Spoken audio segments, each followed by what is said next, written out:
ये है story times. विनीलक जातक कथा।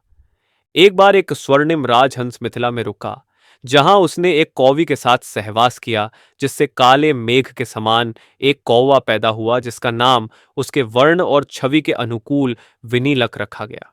कुछ ही दिनों में हंस और कौवी अलग अलग हो गए और हंस फिर से हिमालय के निकटवर्ती एक सरोवर में वास करने लगा। वहां उसने एक सुंदर हंसी के साथ विवाह कर एक नया घर संसार बसाया। हंसी ने दो सुंदर सफेद हंसों को जन्म दिया।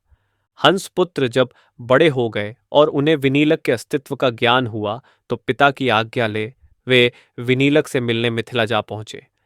गंदे कूड़े के ढेर पर रहते विनीलक को उन्होंने अपने साथ पिता के पास हिमालय चलने का निमंत्रण दिया। विनीलक ने उनका निमंत्रण सहर्ष स्वीकार कर लिया। तब दोनों ही हंसों ने एक लकड़ी के दोनों छोरों से पकड़ विनीलक को उस पर सवार होने का आग्रह किया। जब विनीलक ने वैसा किया, तो उन्होंने हिमालय की तरफ उड़ना आरंभ कर दिया। मार्ग में उन्हें मिथिला के राजा विदेह की सवारी दिखाई पड़ी, जिसे 4 सफेद घोड़े खींच रहे थे। राजा की सवारी देख विनीलक चिल्ला उठा, देख! राजा की सवारी उसके सफेद घोड़े जमीन पर खींच रहे हैं, किंतु मेरी सवारी तो सफेद अनुचर आसमान पर। दोनों हंसों को कौवे की अपमानजनक वाणी से क्रोध तो बहुत आया, मगर पिता की भावनाओं को ध्यान में रखते हुए उन्होंने उसे नीचे नहीं गिराया और हिमालय में लाकर पिता के सामने रख दिया।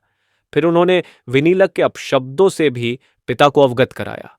विनीलक के गुणों को सुन पिता ने अपने दोनों पुत्रों को फिर से विनीलक को मिथिला छोड़ आने को कहा, क्योंकि वह हिमालय पर रहने योग्य नहीं था।